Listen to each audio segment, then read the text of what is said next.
जीवन उत्सव कार्यक्रम में आप सभी का हार्दिक अभिनंदन। दर्शकों, हम अभिभूत हैं आपके प्रत्युत्तर के द्वारा, आपके रिस्पांस के द्वारा, आपके फ़ोन कॉल्स और आपके धन्यवादी संदेश हमें बहुत ज़्यादा प्रोत्साहित कर रहे हैं और मेरा विश्वास है कि इसी प्रकार से हम प्रभु के वचन की सेवा में और परस्पर संगति में आगे बढ़ सकेंगे। आपको जो आत्मिक लाभ मिल रहा है उसके लिए हम परमेश्वर की स्तुति और उसका धन्यवाद करते हैं। जैसा आपको विदित है, हम पहाड़ी उपदेश का क्रमवार अध्ययन कर रहे हैं। एक बहुत बड़ी भीड़ को देखकर यीशु मसीह पर्वत के ऊपर चढ़ गए और जब उनके चेले और अन्य लोग वे जो उसके पास उस ऊंचाई तक पहुंचना चाहते थे वहां पहुंचे तो यीशु ने अपना मुंह खोला और उन्हें उपदेश देने लगे। ये उपदेश विशेष उपदेश थे क्योंकि ये एक बहुत ही व्यस्त कार्यक्रम के बीच में से समय निकाल कर दिए जा रहे थे। एक अपार जनसमूह यीशु जी को घेरे हुए था, लेकिन वे उन्हें छोड़कर उस पर्वत पर चढ़े गए क्योंकि वो समय था कि वे परमेश्वर के दिव्य भेदों को प्रकट करें। प्रभु यीशु मसीह केवल लोगों को चंगाई और छुटकारा देने ही नहीं आए थे, लेकिन परमेश्वर के राज्य की स्थापना करने के लिए आए थे और उस राज्य की घोषणा और उस नियम की घोषणा और उसकी व्यवस्थाओं की घोषणा करना बहुत ज़्यादा ज़रूरी था। ये वो संदेश था जो पर्वत पर लोगों को दिया जाना था, जिसे वे लेकर इस संसार में लोगों तक पहुंचा दें। मनुष्य आते हैं, चले जाते हैं, लोग बीमारी से चंगाई पाते हैं, छुटकारा पाते हैं, अपने जीवन का यापन करते हैं, चले जाते हैं, लेकिन परमेश्वर का वचन सदा बना रहता है। जो मूल्य इस पहाड़ी उपदेश के द्वारा इस संसार को दिया गया है वो अद्भुत है। किसी ने ये कहा है कि पहाड़ी उपदेश एक मिनी बाइबल है। यदि इसको हम पूरी रीति से पढ़ लें और इसका अनुपालन कर लें तो हम परमेश्वर में पूर्ण और सिद्ध हो सकते हैं। परमेश्वर का वचन मुझे और आपको ये बताता है कि यीशु मसीह ने वे बातें कहीं जो आदिकाल से गुप्त थी और आकर अपने समय में उन्होंने प्रकट की। हम ये भी जानते हैं कि प्रभु यीशु मसीह ने अपने सत्य में होकर ये बातें कही हैं, क्योंकि वे कभी भी वो बातें नहीं कहते जो मनुष्य पूरा न कर सकें। ये उपदेश मानव जीवन में संभव है, लेकिन इससे पहले मानवता में असंभव था, इसलिए ये उपदेश इससे पहले नहीं दिया गया। अगर आप इन उपदेशों पर ध्यान देंगे, इनकी बारीकियों में जाएंगे, तो आपको कई बार ऐसा लगने लगेगा कि ये तो मेरे लिए असंभव है। लेकिन प्रभु यीशु मसीह जो असंभव को संभव करते हैं, उन्होंने देह धारण करके इस पूरे उपदेश को अपने जीवन में पूरा करके प्रदर्शित किया। इसलिए ये उपदेश मेरे और आपके सामने प्रभु यीशु मसीह के आदर्श के साथ आता है। हमने धन्य वचन देखे जहां प्रभु ने कहा, धन्य हैं वे जो परमेश्वर की बातों पर ध्यान देते हैं। आप आरंभ में कोई आपको धन्य कह दे तो आपको कितना अच्छा लगेगा।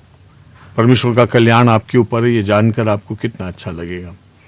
परमेश्वर कहते हैं कि यदि इन बातों को आप अपने मन में रखो तो आप धन्य हैं। आप कभी भी श्रापित नहीं हो सकते, आप कभी भी इस संसार में निम्न स्तर के जीवन में नहीं जा सकते, क्योंकि परमेश्वर ने आपको धन्य कहा है, इसलिए क्योंकि आपने परमेश्वर के वचन को स्वीकार करके अपने जीवन में उसका पालन किया। सिर्फ कानों से सुन लेने से नहीं होता, लेकिन परमेश्वर हमें ये सिखाते हैं कि हम उनका अनुपालन करें। तो संसार में असंभव लेकिन यीशु में संभव, इन धन्य वचनों पर आइए फिर आगे ध्यान करते हैं। आज का धन्य वचन है मत्ती रचित सुसमाचार, उसका 5वां अध्याय और उसका 10वां वचन। धन्य है वे जो धर्म के कारण सताए जाते हैं, क्योंकि स्वर्ग का राज्य उन्हीं का है। धर्म और अधर्म, धर्म और सताव, धर्म और क्लेश, धर्म और संकट सुनने में बहुत अजीब लगता है, क्योंकि हमको ऐसा लगता है कि धर्म के साथ हमेशा जीवन, शांति, परिपूर्णता बनी रहेगी। लेकिन वे लोग जो प्रभु यीशु मसीह के पास पर्वत पर आए थे, प्रभु ने उन्हें ये संकेत दिया, ये इशारा दिया, ये बात उन पर स्पष्ट की कि धर्म के कारण सताव इस दुनिया में रहेंगे और धन्य है वे जो इन सतावों को सहने के लिए तैयार हो जाएंगे। ये सताव वो सताव है जो हमें अपने आसपास उन लोगों से मिलते हैं जो स्वयं धर्म का प्रतिपालन करने का दावा करते। इसलिए धर्म के द्वारा, धर्म के लिए, धर्म के कारण सताया जाना, यह प्रभु की घोषणा थी। लागू करके देख लीजिए, आज दुनिया में हर जगह आपको ये बातें देखने को मिलें। जितने धर्म हैं, जितनी मान्यताएं हैं, सब यही कहते हैं कि हमें किसी न किसी प्रकार के सताव को सहना पड़ता। प्रभु ने कहा, जो धर्म मैं लेकर आया हूं, जिस धर्म का की व्याख्या मैं तुम्हें दे रहा हूं, जो परमेश्वरी भेद मैं तुम्हारे ऊपर प्रकट कर रहा हूं, वो धर्म है जिसको संसार का धर्म स्वीकार नहीं कर सकेगा। इसलिए तुम धर्म में धर्म के द्वारा सताए जाओगे। बाइबल में कुछ उदाहरण है, मैं आपके सामने रखूंगा, आपको स्पष्ट हो जाएगा। इजराइल के इतिहास में सबसे पहले राजा हुए शाऊल, और परमेश्वर ने उन्हें शमूएल के द्वारा अभिषेक किया। शाऊल पवित्र आत्मा से भर गए और निराले व्यक्ति होकर अपनी प्रजा की अगुवाई करने लगे। लेकिन अधिक समय नहीं बीता था कि शाऊल का मार्ग बिगड़ गया और वे परमेश्वर के मार्ग से विमुख होकर परमेश्वर के विपरीत चले गए। परमेश्वर दुखी हुए और बहुत शोभित हुए। उन्होंने शमूएल से कहा, अपने सींग में तेल भरो और किसी अन्य व्यक्ति का अभिषेक करो। वो व्यक्ति मेरे मन के अनुसार है, क्योंकि ये व्यक्ति मेरे मन से उतर गया है और वो व्यक्ति मेरे मन में बस गया। बस यहीं से वो प्रक्रिया प्रारंभ हुई और शमूएल ने दाऊद का अभिषेक किया। लेकिन शाऊल को यह महसूस हो गया था कि जिस तरह से दाऊद सफल हो रहा है, जिस तरह से दाऊद लोकप्रिय हो रहा है, जिस तरह से दाऊद लोगों के मध्य में एक अच्छे अगुवे की तरह विकसित हो रहा है, वो समय दूर नहीं है जब दाऊद राजगद्दी पर बैठेगा और शाऊल को हटना पड़ेगा। शाऊल चूंकि पाप में गिर चुका था, शाऊल चूंकि परमेश्वर का प्रिय नहीं रहा था, शाऊल क्योंकि परमेश्वर के अभिषेक से विहीन हो गया था, और यहां तक हम पढ़ते हैं कि उसको आकर दुष्टात्मा सताता था जो दाऊद के वीणा बजाने के द्वारा उतरता था। शाऊल एक अन्य आत्मा में आ गया। ये कौन सा आत्मा था? ये सताने का आत्मा था। अभिषेक के उपरांत अपने अभिषेक को खोकर वो एक ऐसे आत्मा में आ गया जो धर्मी को सताने वाला आत्मा था।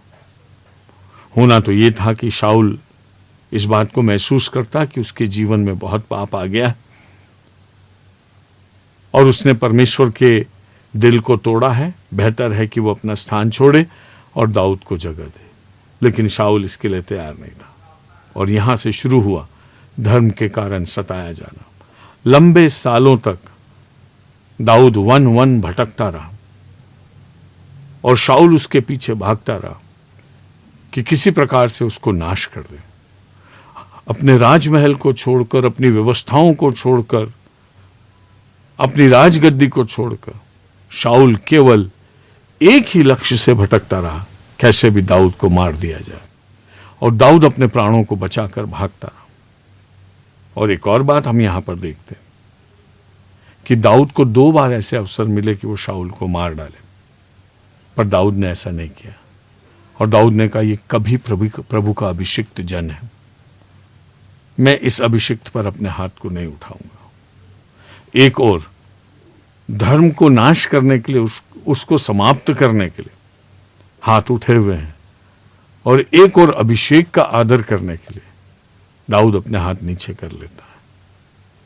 बहुत खूबसूरत दृश्य मेरे और आपके सामने। और हम देखते हैं कि शाऊल अपनी मौत से मरा, अपनी तलवार पर वो खुद गिरकर मर गया। उसी दिन योनातन भी मर गया और एक दुखद अंत के साथ शाऊल का जीवन समाप्त हुआ। दाऊद सताव सहते सहते परमेश्वर पर धीरज से भरोसा रखते हुए चलता रहा और अंत में वो इज़राइल का राजा हुआ। धन्य वे जो धर्म के कारण सताए जाते हैं, क्योंकि स्वर्ग का राज्य उन्हीं का है। एक और नबी थे एलिया, जिनके सामने इजेबेल बहुत बुरी तरह से इज़राइलियों को सताना चाहती थी। उसके पति को दिलासा देते हुए वो इज़राइल में जो जमीन वो चाहती थी, जो बारी वो चाहती थी वो छीन लेना चाहती थी। उसने बहुत अत्याचार और दुराचार किया। उसने धर्म के नाम पर अधर्म की स्थापना की और एलिया बहुत विचलित हो गए। और जब एलिया ने उन बुराइयों का सामना किया तो इजेबेल ने घोषणा कर दी कि एलिया अब जीवित नहीं बचेगा।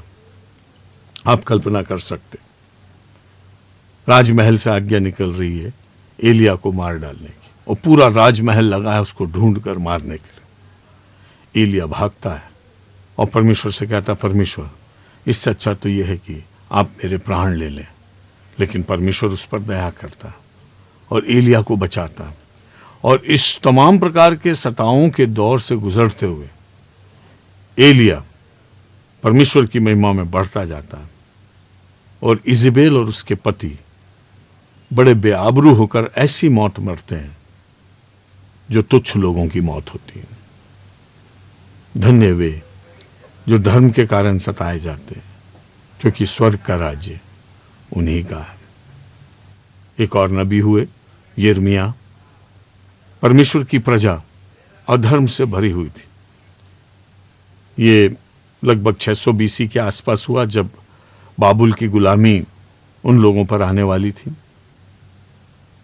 चूंकि वे परमेश्वर के मार्ग को छोड़ चुके थे, पूरी इजरायली कौम परमेश्वर के पीछे नहीं चल रही थी, परमेश्वर ने तय किया कि वे दासत्व में जाएं।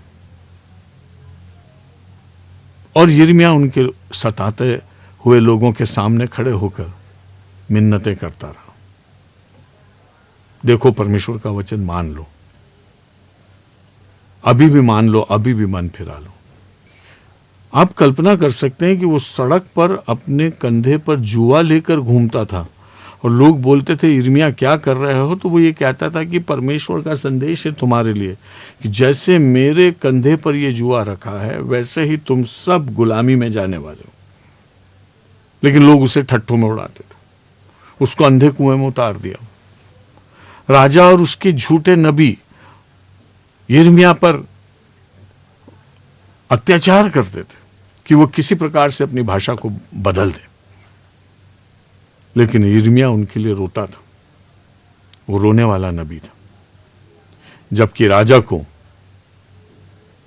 मिस्रियों पर भरोसा था, जबकि राजा को अश्शूरियों पर भरोसा था, तब परमेश्वर ने यिर्मयाह के द्वारा उनसे कह दिया था कि देखो एक और राजा का उदय हो रहा है।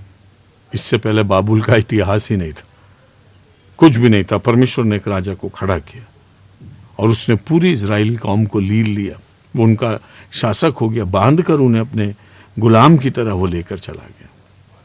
यिर्मयाह रोता रहा और गुलामी होती रही। उसके देखते देखते परमेश्वर की प्रजा अपनी बदहाली के कारण से गुलाम होकर चली गई। लेकिन यिर्मयाह को क्या मिला? सताओ ही सताओ। हर प्रकार का दुख उसने उन राजाओं के समयों में अपने जीवन में उठाया, लेकिन परमेश्वर ने अपने नबी को नहीं छोड़ा। और अंत में जो नबी ने बोला था वो सच निकला, लेकिन नबी ने उसकी एक बहुत बड़ी कीमत चुकाई थी। धन्य वे जो धर्म के नाम से सताए जाते हैं, क्योंकि स्वर्ग का राज उन्हीं का है। जो परमेश्वर ने घोषित किया है, जो परमेश्वर ने तय किया इस पृथ्वी पर होने के लिए, वो नबी के मुख से निकलता और पूरा होता है। संसार नबी की आवाज को नहीं दबा सकता, संसार परमेश्वर के पैगाम को नहीं बदल सकता, वो सता सकता है। ये होता है। यूहन्ना बपतिस्मा देने वाले ने राजा के खिलाफ बोला, क्योंकि राजा ने अपने भाई की पत्नी को अपनी पत्नी बनाकर रखा था। बड़ी चतुराई से उस स्त्री ने यूहन्ना बपतिस्मा देने वाले का सिर कटवा दिया। एक सही बात बोलने वाला दुख उठाकर चला गया। धन्य वे जो धर्म के नाम से सताए जाते हैं, क्योंकि स्वर्ग का राज्य उन्हीं का है। यीशु मसीह यहां पर संकेत दे रहे थे कि दुनिया के इतिहास में हमेशा धर्मी सताव सहेंगे। भजन संहिता का लिखने वाला कहता है, वो धर्मियों के आंसुओं को अपनी कुप्पी में संभाल कर रखता है। अर्थात परमेश्वर आपके दिल की धड़कन के साथ जुड़ा हुआ है, वो आपके आंसुओं के साथ जुड़ा हुआ है। इसलिए वो कहता है, अगर तुम सताव सहोगे तुम परमेश्वर के राज्य के अधिकारी होगे, स्वर्ग का राज्य तुम्हारा होगा। हमारे जीवन के सबसे बड़े आदर्श प्रभु यीशु को देखें। जब वो पैदा हुए उन्हें मार डालने की कोशिश की गई,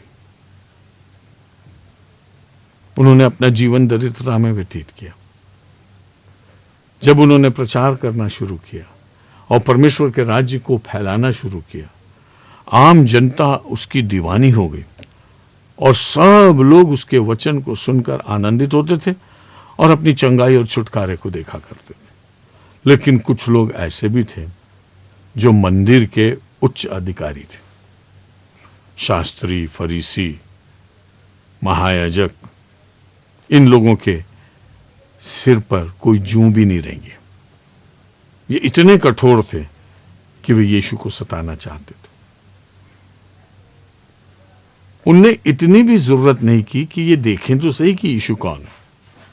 उन्होंने उसके सामने जाकर उसका दर्शन करके उसकी बातें सुनना भी उचित नहीं समझा।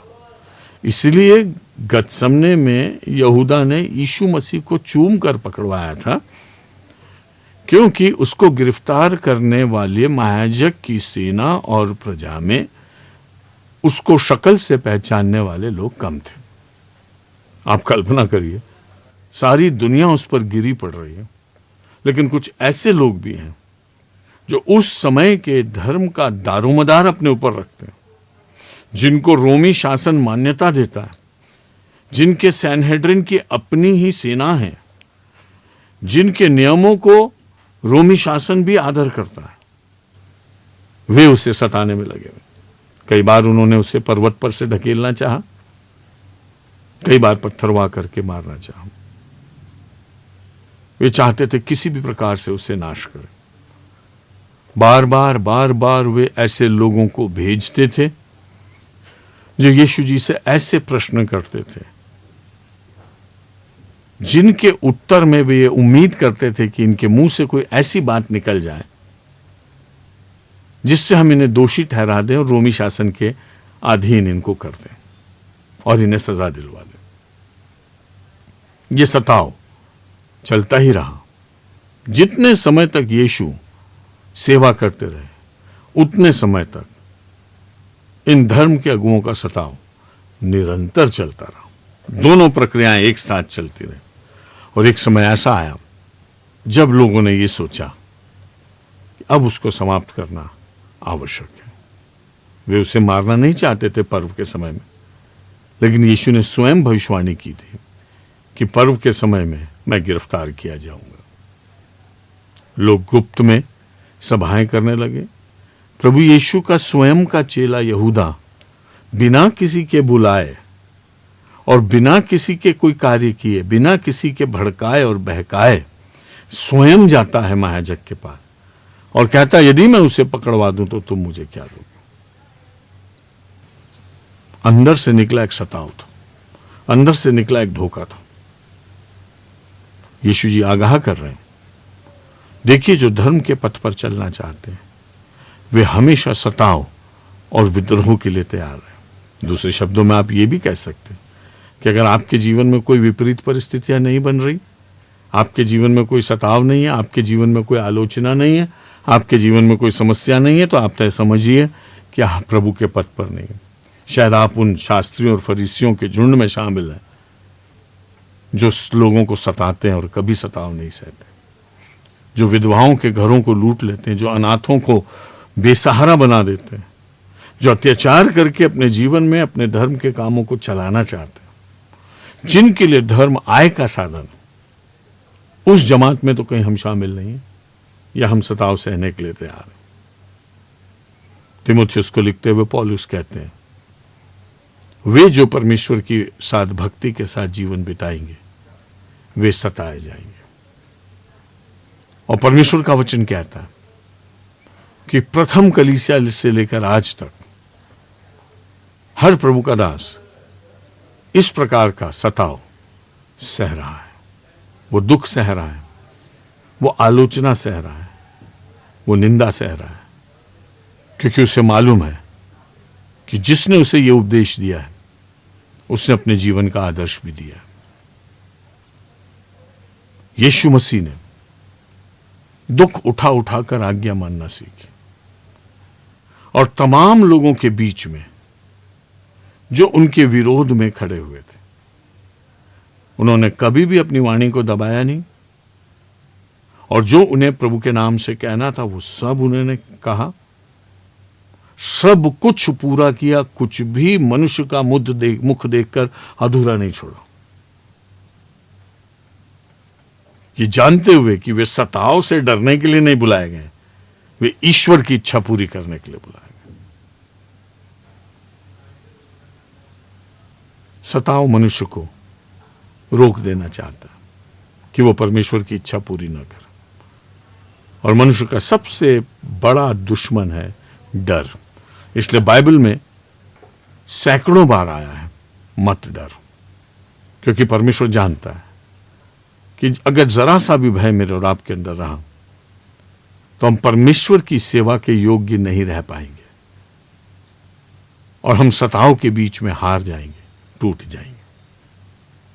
कलीसिया का इतिहास रहा है, जब जब भी उस पर दुख आया परमेश्वर ने उसे और फलाया फुलाया है।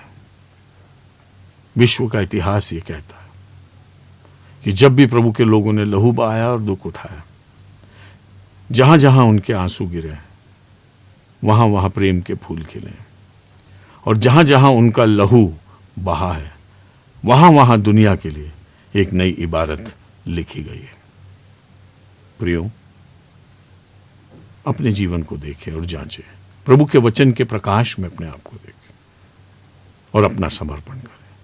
आइए प्रार्थना करें। पिता, हम धन्यवाद देते हैं आपके जीवित कलाम के लिए। आपने हमें बुलाया है और सिखाया है कि हम दुख उठा उठाकर और सताव सह सह कर आपकी महिमा और सेवा करें, ताकि स्वर्ग के राज्य के वारिस हो जाएं। पिता, हम इस आशीष के लिए आपको धन्यवाद देते हैं। हम सभी आपके योग्य बने रह सकें, हम सभी जीवन के वचनों में फलते फूलते रहें, और हम सभी अनावश्यक सताव के बीच में आपकी महिमा करते रहें। ऐसा अनुग्रह प्रदान करें। आपके सत्य वचन के प्रमाण के वसीले से हम चंगाई की घोषणा करते हैं। हमारे दर्शक में जितने रोगी हैं, दुखी हैं, परेशान हैं, यीशु नासरी के नाम से आप प्रभु की चंगाई लें। परमेश्वर आपके साथ हो और आपकी रक्षा करें, और परमेश्वर आपको जीवन की तमाम परिपूर्णता प्रदान करे। आपके जीवन में कोई घटी और कमी ना रहे। प्रभु का अनुग्रह आपके ऊपर सदा बना रहे। चंगाई, भरपूरी, छुटकारा, कल्याण यीशु के नाम से आप पर सदा हो। आमीन।